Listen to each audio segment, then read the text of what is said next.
The following events are based on a true story. Names and details have been altered to protect the identities of those involved, but the horror remains untouched. Watch at your own risk. Story 1. I didn't think much of the first dream. You'd be surprised how normal it all felt, until it didn't. I was sitting on my dorm bed, but the layout was off.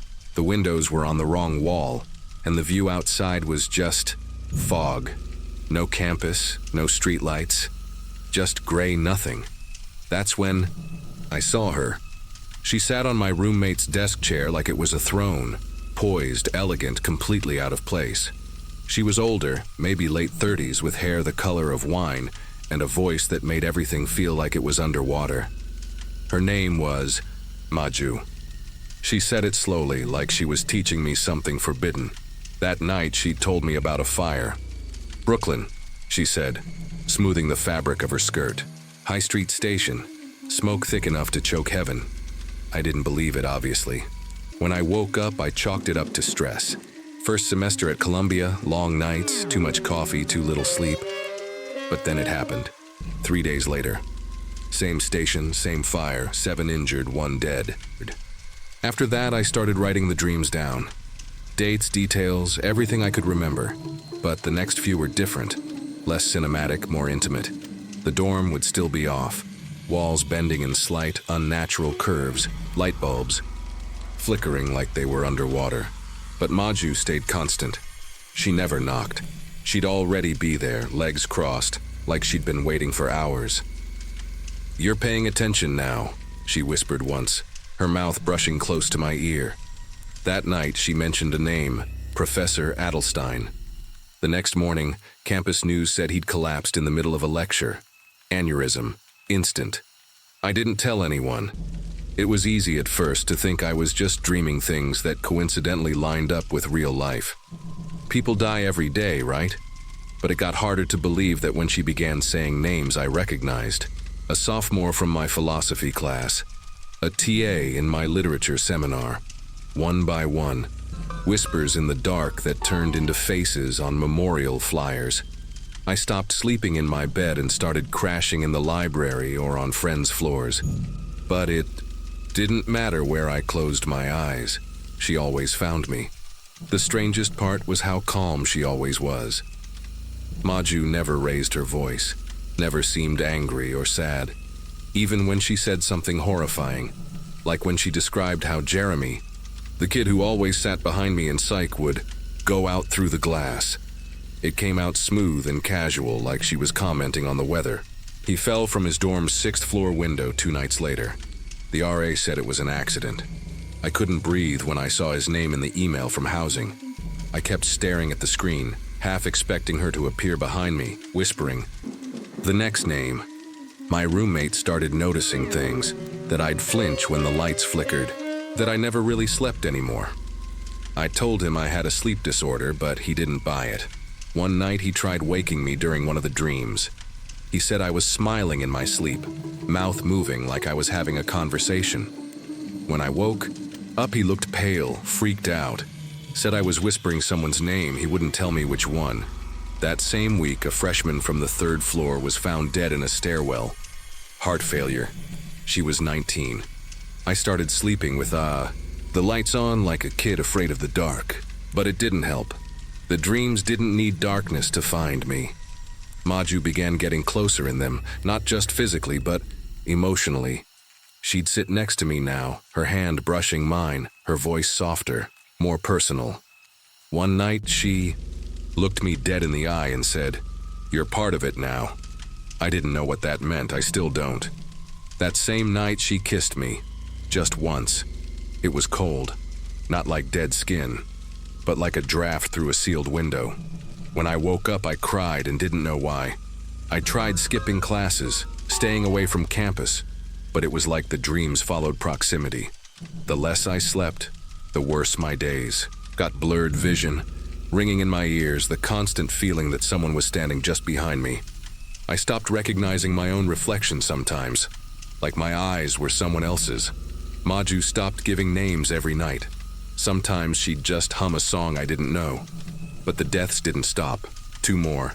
then another, and every time, the night before, she kissed me. I tried everything. Sleeping pills, caffeine binges, even pulling 3 straight all-nighters.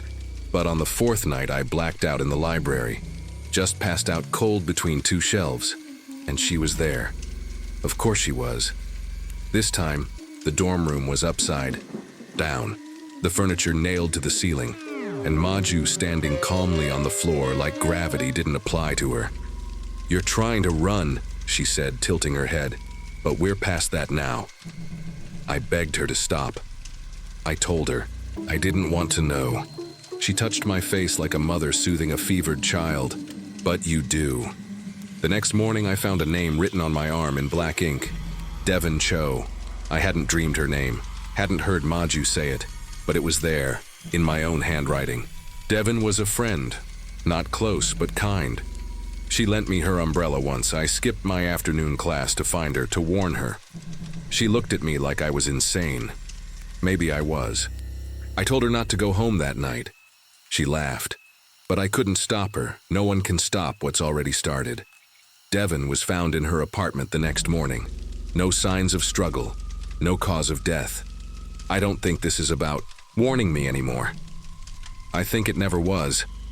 Maju's kisses aren't just symbols. They're signatures. Marks. Every time she touches me, someone else disappears like she's using me as a conduit. Or worse, a collaborator. And I can't stop dreaming. I can't stop her. I've even started recognizing the pattern. After each name, she gets a little warmer, stays a little longer. Last night, she didn't say anything at all. She just held me, and I let her. I don't know what she'll do tonight. Maybe she'll whisper another name. Maybe she won't have to. But if I dream again, and I always do, I'm afraid this time, she'll say mine. If you're reading this and you know me, and something happens, check the inside of my wrist. There might be a name there. The following events are based on a true story. Names and details have been altered to protect the identities of those involved, but the horror remains untouched. Watch at your own risk. Story 2. I used to think dreams were harmless. Just flickers of the subconscious, random static in your head while your body recharged. That was before Maju. Before she started showing up with her half smile and her 2 clear eyes, standing at the edge of my dreams like she owned them. I didn't know her name at first. She told me later, whispered it like a secret, like a promise. Maju. It sounds soft, doesn't it? Like something warm. But that name's ruined me. I live on the 23rd floor of a high-rise in downtown Miami, the kind with big windows and echoing silence. I study graphic design, mostly alone, mostly at night. It started with lucid dreaming videos on YouTube. Those rabbit hole playlists with creepy binaural tones and thumbnails that make you feel like you're unlocking something ancient. I just wanted control. To fly, maybe. To talk to my dad again. But one night I asked to meet someone new. That was all it took. She didn't appear immediately. The first few nights were just odd. My room looked too clean in the dream, like someone had reset it. Objects were slightly off. My tablet was where my coffee mug should be. My window faced the wrong skyline. Then I started hearing her voice, before I saw her. A soft, deliberate hum, like someone tuning a violin underwater. I remember the first time she spoke clearly. "You asked for someone new. I'm new enough." Her voice echoed like it had bounced around in my skull for years before finding the exit. She looked human, but not quite. Her skin was radiant, but not in a healthy way. It had that glossy perfection of a CGI render. Too smooth, too symmetrical. Her eyes never blinked. When she smiled, it was like she knew something that would ruin me if I found out. I talked to her night after night. It felt safe, thrilling even. Like I had a secret the world couldn't touch. Until she started saying things, specific things. "There will be smoke in the water," she said one night. "The sky will break over Biscayne." I laughed it off. I always laughed it off. Until that Monday morning. The news hit around 10:17 a.m. A small private jet had gone down over Biscayne Bay. Mechanical failure. 4 dead. I stared at the headline. For a long time, my coffee going cold beside me. I told myself it was a coincidence, that maybe I'd read something days before and my brain just recycled it in the dream. But then it happened again. A week later, she told me to stay out of the metro on Friday night. The light will flicker. One of them won't make it out. I stayed home. A stabbing near Government Center. Random, senseless. A kid not much older than me. My stomach turned when I saw the footage. One of the overhead lights was blinking. That's when I stopped trying to control the dreams. Lucid or not, Maju always found her way in. She never came from the front, never walked up and said hi. She'd be leaning against a wall, already mid-sentence, sitting on the foot of my bed, smiling like she'd been watching me sleep. Her predictions got more intimate. Your neighbor's hiding something sharp in his mattress. Your mother won't pick up because of what she saw in her mirror. The worst part? I started checking, and she was never wrong. I tried to stay awake. First it was coffee, then energy drinks, then prescription pills I shouldn't have had access to. But even when I passed out for just 10 minutes on the couch, she'd be there, closer now. Her face was the last thing I saw before waking, sometimes upside down, leaning in from the ceiling, her hair floating like she was underwater. I started seeing her in flashes while awake, in mirrored windows, behind bus seats, reflections where she shouldn't be. Once I blinked during class and saw her hand on my shoulder in the screen's glare. When I turned, nothing. The night she told me how I would die, it felt different from the start. The dream wasn't a dream.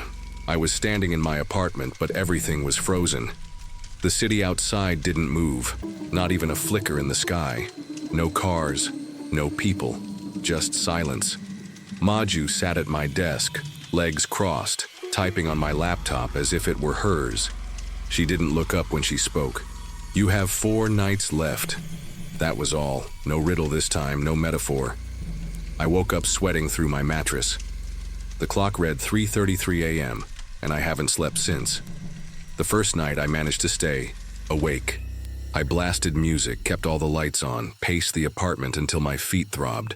By morning, I felt like I'd won something. But the second night broke me. I blacked out sometime before dawn, head against the shower tiles, and there she was again, closer than ever. Lying next to me in bed, her head resting on my arm like we'd been lovers for years. She didn't say anything this time, just stared. My eyes open, lips barely curled, I couldn't move, couldn't breathe, and then she whispered, "Look, 3. I started recording myself while I slept. Or tried to. But the footage was useless. Every time I blacked out, the video went black too. Not glitched. Just gone. Like someone had cut out the middle of the night. I showed it to a friend from school. He laughed, said I probably sleepwalk. But I noticed something in his face when he handed the phone back. A second of hesitation. A flicker of worry. I wanted to ask what he saw, but I never did. He doesn't return my messages now. Last night was the 4th. I begged my body to stay awake, but everything hurt. My eyes, my teeth, even my fingernails. I lost time again. Woke up standing in front of the window, forehead pressed to the glass. Downtown Miami was still, drenched in pale blue morning light.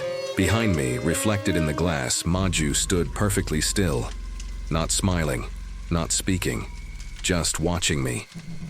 I turned around as fast as I could, but the apartment was empty, except for the faint smell of jasmine and burnt copper that lingered.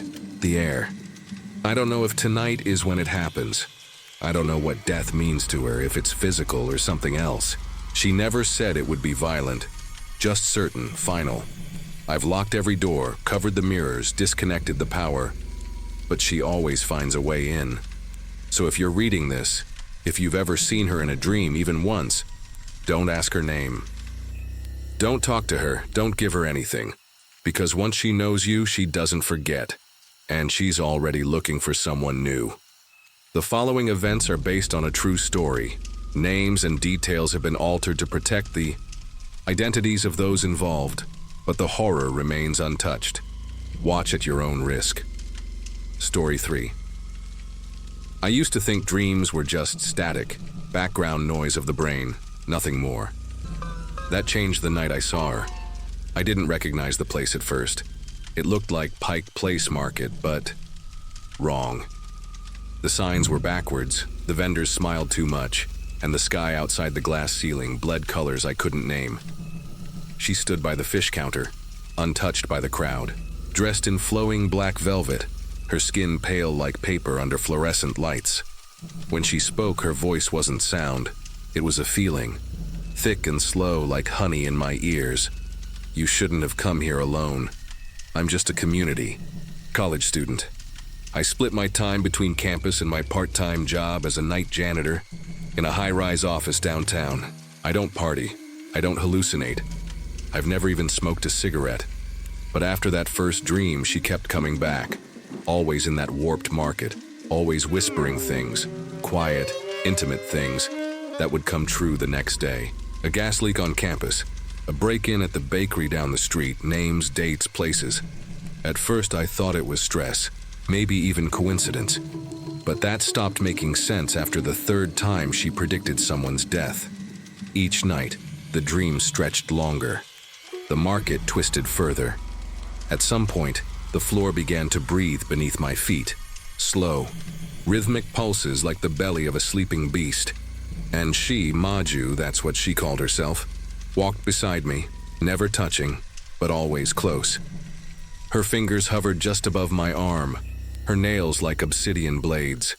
"Come deeper," she whispered one night, the air turning sour with the scent of rotting peaches.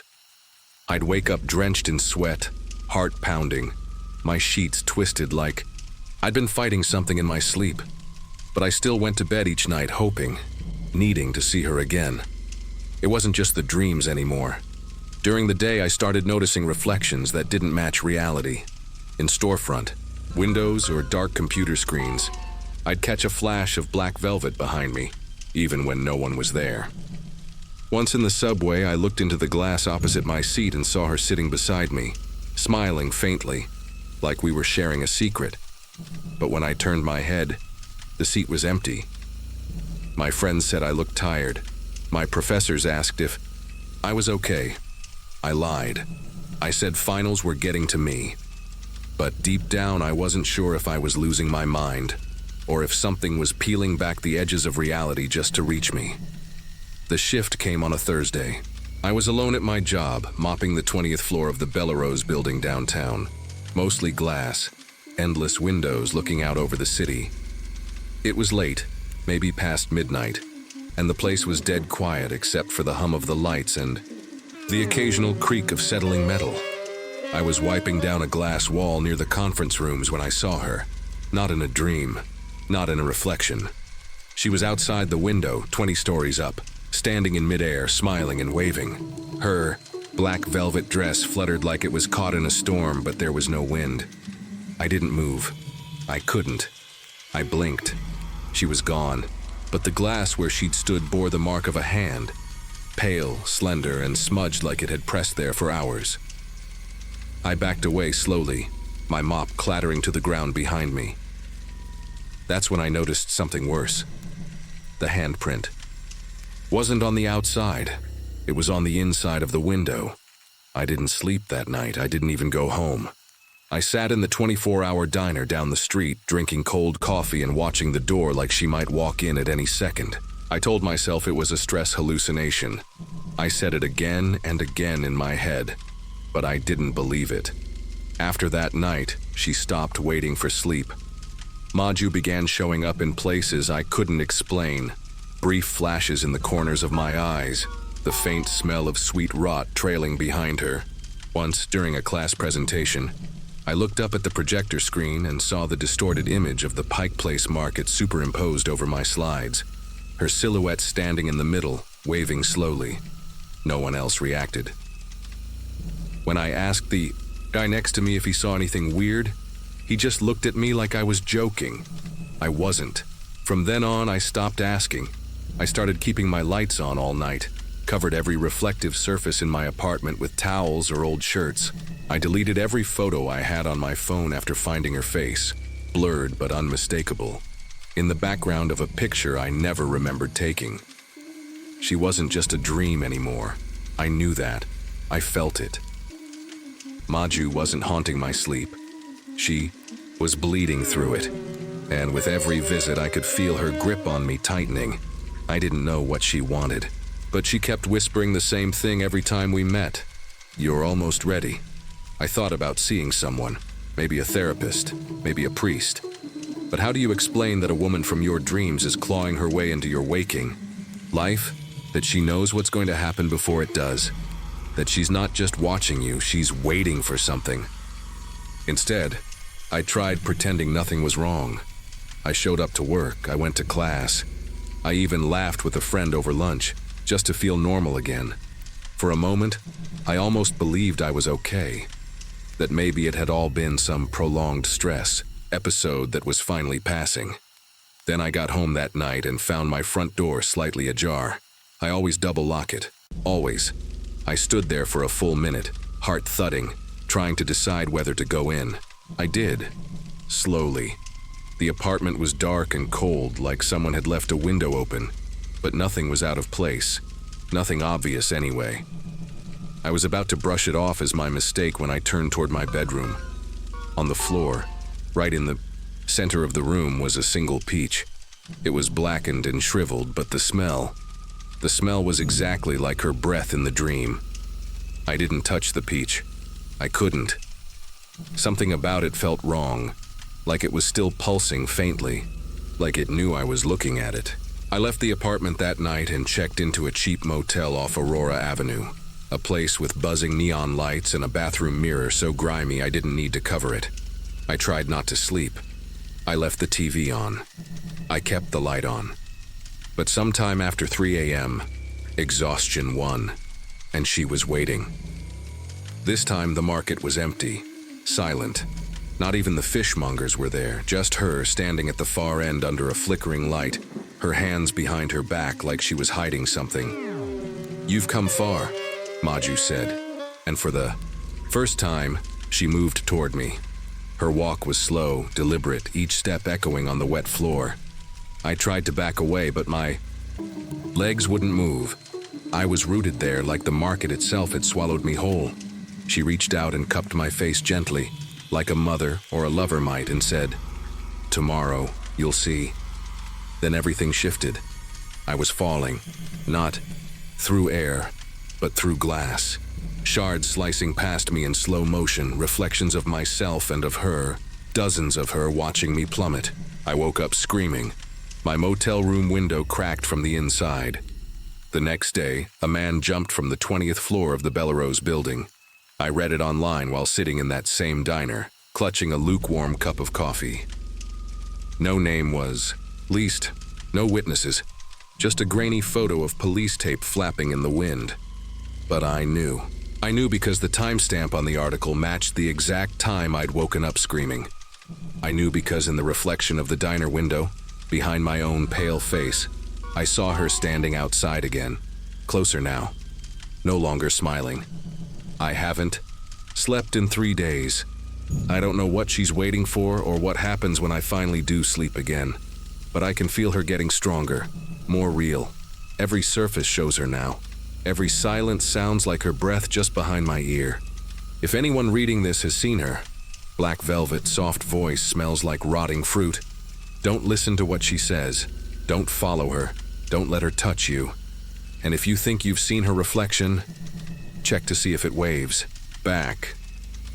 The following events are based on a true story. Names and details have been altered to protect the identities of those involved, but the horror remains untouched. Watch at your own risk. Story 4. I don't remember falling asleep, but I always wake up in the same place. Room 214 of Arts and Letters Hall at DePaul. Only, it's not quite right. The lights hum too loudly, the rows of chairs float a few inches off the ground like they're unsure of gravity, and the windows breathe, expanding and contracting as if the whole building is alive. She waits for me at the podium every time. Maju, her hair is darker in the dream. Her voice doesn't echo like it should. It just lands in my head like she's placing it there on purpose. It started with whispers, Harmless stuff, I thought. "Don't eat from the vending machine today," she said once. I didn't, and later found out the machine short-circuited and shocked someone badly. Then, 2 weeks ago, she said something different. "There'll be a shooting. Millennium Park, by the Crown Fountain, Friday, 6:17 p.m. I asked how she knew. She tilted her head, smiled like she pitied me, and said, "You always ask the wrong questions." I didn't tell anyone at first. I mean, who the hell would believe me?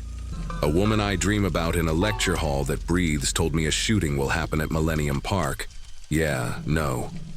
But Friday came, and that awful clock in my chest wouldn't stop ticking. I went. I stood across from the fountain watching. I even muttered a warning to a couple with a stroller. They walked faster. Then, at exactly 6:17 p.m., the shots rang out. 2 of them. Echoes bounced off the glass towers. People screamed and scattered. And I just stood there, frozen like some kind of puppet with cut strings. The worst part wasn't the blood or the sirens. It was the moment someone pointed at me. Then another. He was standing there the whole time. He was just watching. I tried to explain, but my words stumbled over each other like they were ashamed to be heard. The cops cuffed me before I could even say her name. They held me overnight. Searched my phone. Found nothing because there was nothing. No motive, no gun, no answers, just me. And a voice I couldn't prove was real. They released me the next morning with a warning and a 100-yard stare. "Don't leave the city," one officer muttered as he handed back my phone. I didn't. I went home, shut the curtains, and sat in the dark until night fell. That's when I saw her again. Not in a dream. On my wall. The shadow moved before the lamp did. And when I blinked, she was already sitting on the edge of my bed. Like, she'd always been there. "You told them," she said, almost bored. But not soon enough. Her face was blurry like a portrait smeared with oil. Her eyes didn't blink. "Now you owe me." I asked her what she meant, but she only smiled and faded like steam on a mirror. After that, the dreams changed. The classroom was darker, sometimes upside down, sometimes underwater. The windows moaned. The chairs spun in slow, dizzying circles. And she wasn't always alone. There were others, faces I couldn't make out, whispering things I forgot the moment I woke up. But her voice always stayed. "Next time," she said, "use your mouth sooner. And then, you can still fix it, but you'll need to give me something first." I started avoiding sleep. I drank enough coffee to keep my heart jittering into the early morning hours. But no matter how long I stayed awake, eventually, the world would blur, and I'd find myself back in that warped version of arts and letters. The air inside the room grew thick, heavy like wet wool, and the floor had started pulsing beneath my feet. She waited, patient as ever. "You can't run from this," she said once. "Not when I'm already inside you." I woke up gasping, convinced I still smelled her perfume, something floral but rotting underneath. I tried to tell someone, my roommate, my brother, even my academic advisor. But the more I talked, the more their eyes glazed over, as if something was draining. The meaning from my words before they reached anyone. My brother told me I needed help. My advisor said I was overworked, but no one listened. No one heard what I heard. No one saw her. And every night she returned. "You're lucky," she whispered the last time. "Most people don't get to choose what they give." That night I woke up with a scratch down my arm I didn't remember getting. I started seeing her in reflections. Not just in dreams anymore. Windows, rearview mirrors, even the dark screen of my laptop when it powered down. There she was, just behind me, mouth moving though I couldn't hear. The worst was in the library. I caught her watching me from the glass of a trophy case, mouthing something over and over. I leaned in closer. The words weren't hers, they were mine. "I'll do it," I read from my own reflected lips, even though I hadn't spoken. That night I didn't sleep, I didn't have to. She came anyway. She doesn't ask anymore. She demands. Her voice carries that static hum now, like a radio caught between stations. 3 days, she said, you know where. I don't know what she wants me to do. She never finishes the sentence. just points to a place I recognize, the pedestrian bridge over Columbus Drive. Something's going to happen there. I know. The way my stomach knots when I pass it, the way the lights flicker when I look at it too long. But I also know if I try to stop it, if I try to warn anyone, they'll look at me the same way the cops did. I stood on the bridge tonight just after sunset. People passed by, joggers, tourists, couples on scooters, but none of them saw me the way she does. I could feel her before I heard her, like cold fingers dragging along my spine. She didn't appear this time, not fully, just a shimmer in the air beside me like heat rising off asphalt. "It's time," she said. I asked her what she wanted. Her voice slid into my ear like a needle. Not what, who. And in that instant I knew. She doesn't want something given. She wants someone taken. So I left the bridge, for now. But I keep checking the news, waiting for the headline. The date hasn't passed yet. Maybe I still have a choice, maybe I don't.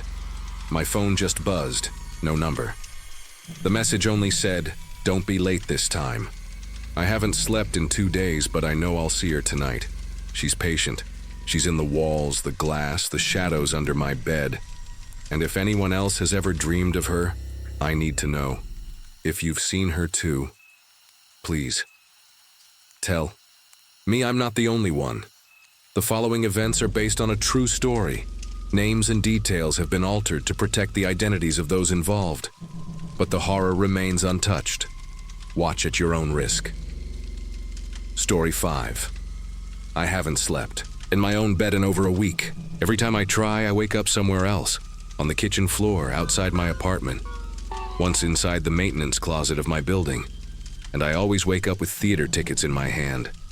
Same vintage paper, same printed name. Majestic.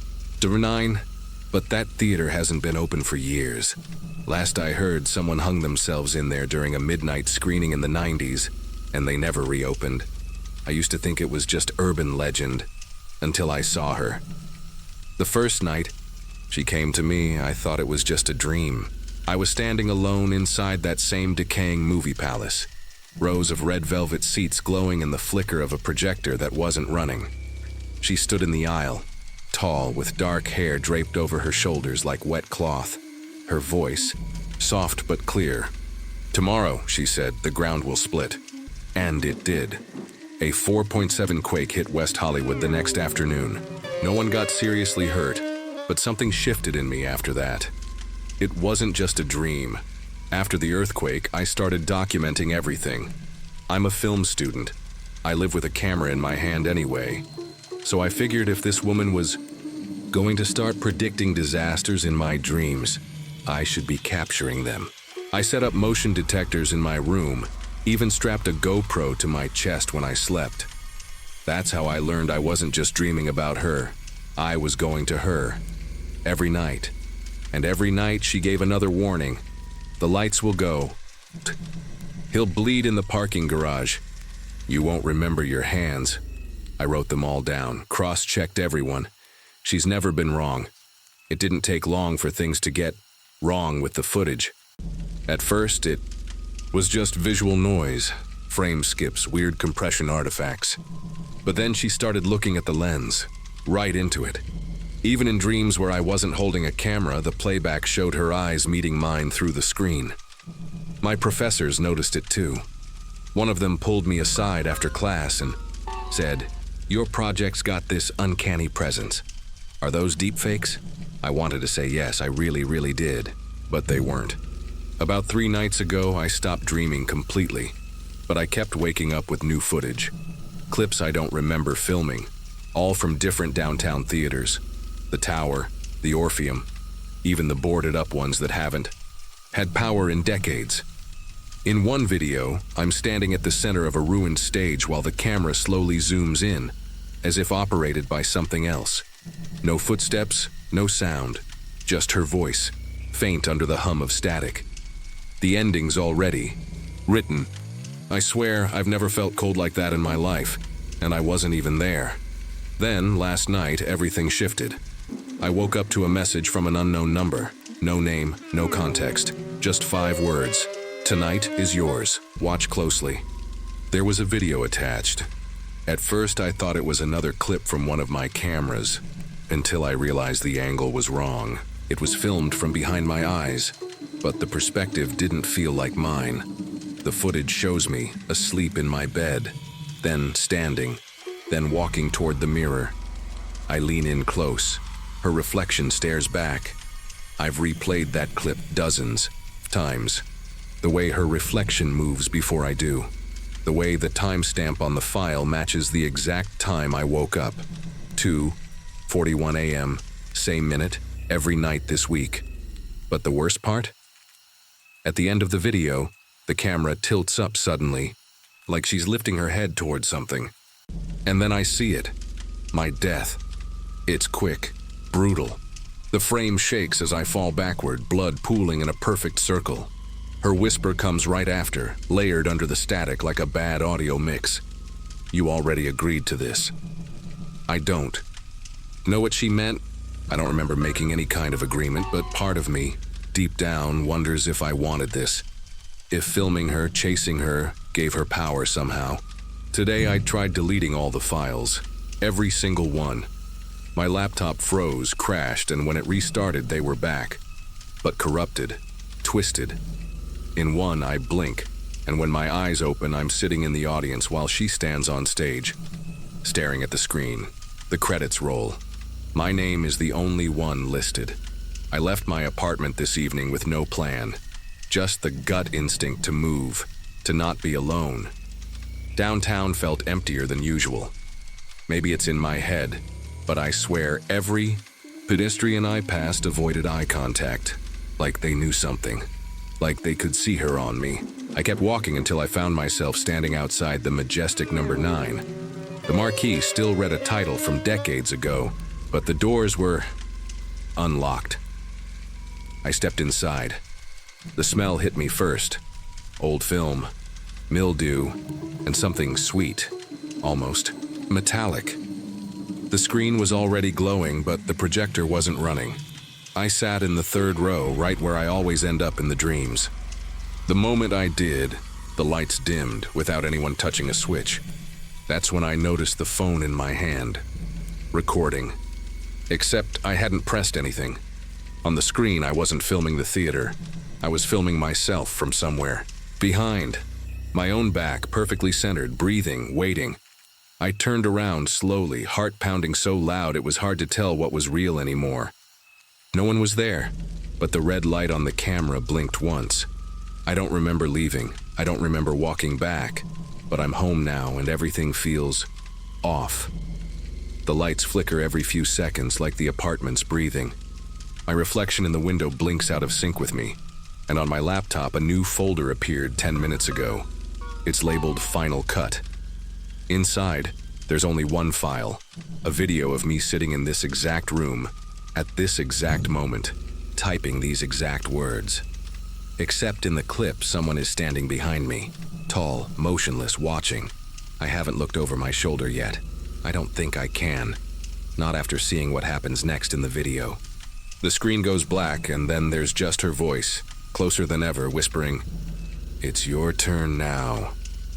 I don't know if you're reading this before or after it happens, but if you are, check your camera roll. See if she's there. Because once she starts showing up, she doesn't stop.